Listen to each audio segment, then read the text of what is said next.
So I am going to show you all that how I style my hair, basically flat iron my hair, and trust me, it's not going to be a rocket science one because it's going to be super easy. My hair into a middle partition, and obviously the both sides have to be equal, and then I will use a serum. I love using this L'Oreal Extraordinary Oil Serum. It makes my hair so good, and also it protects my hair from heat too.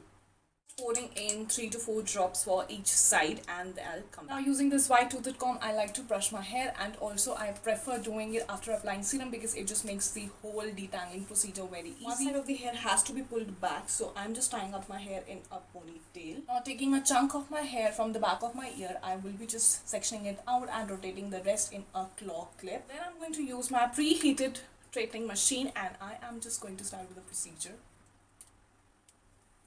doing the rest of the hair, and I'll see you with the difference. So the difference is in front of you, and it's done.